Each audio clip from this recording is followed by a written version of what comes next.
Hey PEP family, welcome to another video. In my last poll, you guys asked for another pep talk, planner slash bujo pep talk, so that's what I plan on doing today. It was a little hard to come up with some new stuff since the last one covered so much, but I think I found some good starter ones, like if you're just thinking about starting a bullet journal or if you're having any hesitations toward it, I think this might be a video for you. In this video, I'm just decorating my May intro page. I like doing these kinds of voiceovers over the top of these just because it is just sort of a simple video you can zone out to and not really have to focus on anything. So let's just dive right in, shall we? My first point is just start.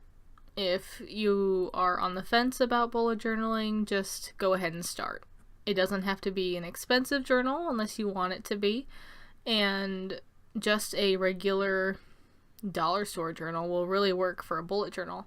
There's a lot of different misconceptions about it, that you have to take a bunch of time and that you have to do artsy spreads in order to get likes. That's not what it's about. So if you're on the fence about it and you want to, I say just go ahead and start. It's not gonna hurt to just try it, if you just get a small journal and just to, trial and error it, it's not gonna hurt just to try. If it doesn't work for you, it doesn't work for you, and that's okay. You can still like bullet journal photos on Instagram or Facebook, Pinterest, whatever. You can still like it. It doesn't mean you have to use it. And if you're worried about supplies, I wouldn't worry about it. I started in a $5 journal from Target that fell apart, and I just stuck with it after that. I realized how much I enjoyed it, and I realized how much it actually helped me, especially while I was in college, since that's when I started. And I love it still. It's still a big part of my life, obviously, and I'm so glad I decided to just start. And you don't have to have the expensive supplies either. Just use a pencil or pen if you want to. Pen and paper is classic for journaling of any kind, so bullet journaling can be just as simple. I realize a lot of people are probably on budgets, especially when it comes to extra things, and I consider bullet journaling kind of a necessity for me, so I don't mind spending the extra money, but obviously if I find anything that's on sale or a decent buy, I'm about to go grab that deal. So here are some journal recommendations I have if you do want to start based on sort of a budget. So if you have a cheaper budget where you need to not spend a bunch of money on a journal just to try it. I'm currently in the Artist Loft journals from Michaels. They are listed at $5 both online and in store. And honestly, I think I like it better than the $30 Leuchtturm journals. But that's just my opinion. If you want a good starter journal that is pretty comparable to others that people are using in the community that are a lot more expensive, Artist Loft is definitely the way to go. I'm not sponsored in any way. This is my honest opinion. I really do like it, and it is the journal that I am using in the video. It handles really well, and it's honestly worth $5. It's worth way more than $5, but it's definitely a good cheap journal. Dollar store journals work too. I had gotten my $5 starter journal, which I actually still have for nostalgia reasons. I got that at Target. It's a green room journal. It's just a line journal. And it did fall apart, but I was also abusing it a lot. I took it everywhere with me, so that could have been part of my issue, but that is also a good journal to start out with. Just any lined journal in the dollar store can really work, and even composition notebooks that you can get for pretty dirt cheap anywhere, especially like Walmart and even dollar stores, I think, have composition notebooks. Those are still very good to use, especially if all you have or all you need is a pen and paper. If that's all you need, then that's all you need, and it's a very cost-effective way that you can organize your life a little bit more. The more expensive side is probably Moleskine and Leuchtturm 1917. I'm not going to mention any of other brands just because I've never used them, so I have no idea what their price points even are, but I know there are scribbles that matter. Nuna, Rhodia, there's some other ones that are up there in price as well, I think, but I am not for sure on their price point, so I honestly could not tell you. But I do have experience with Leuchtturm and Moleskine. They are both very good for bullet journaling. I've used both personally, and I would recommend either one, to be honest. Leuchtturm has a little bit better paper. I actually have a video that compares the two, so if you want to check that out, go ahead, but those are both on the more expensive side. Those are just some of my recommendations if you're just wanting to start. Again, if you want to go gung-ho, go for the more expensive kinds. If you want to just try it out, start small, get bigger as you enjoy it and as you figure out what you need. It's all a process, and we just need to figure out what works for us. Point number 2 is asking for help and questions. Do not be afraid. Do not be afraid to ask questions. People love answering questions about spreads if it means it might help someone with theirs.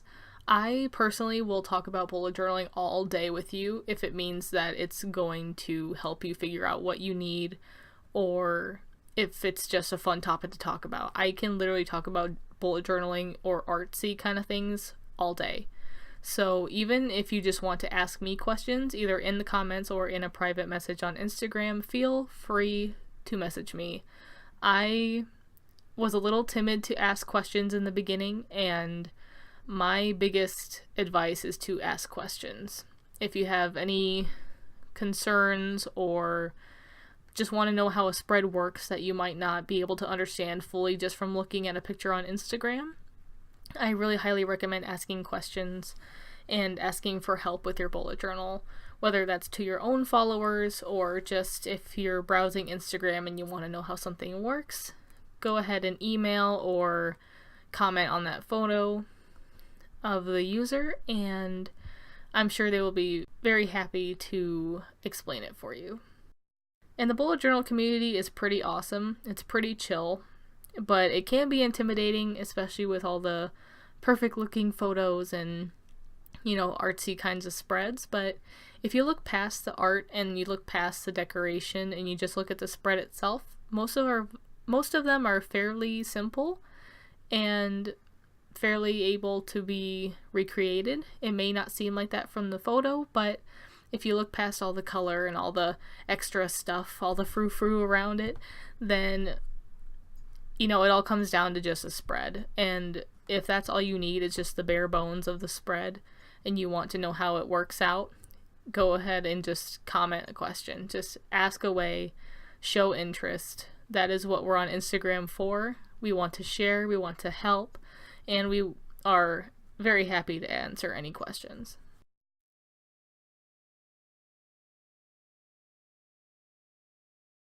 And number 3 is you don't have to start an Instagram for bullet journaling to bullet journal.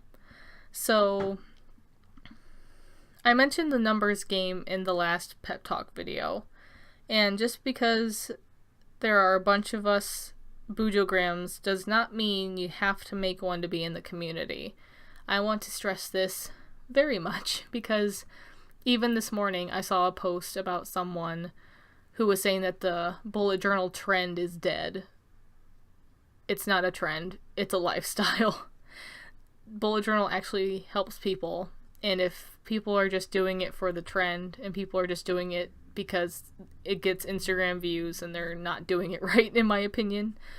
But you don't have to have an Instagram to be a bujogram. You don't have to have an Instagram in order to bullet journal.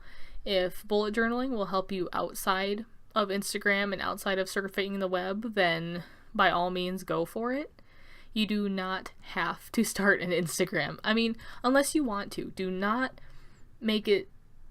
take this as me saying do not make one. Do make one if you want to. But if that's the part intimidating you from starting, do not start an Instagram if you do not want to. There is no obligation to have a bullet journal and an Instagram account for it. There is no requirement to have a bullet journal account on Instagram while you have a bullet journal. It's not a cult, it's a community.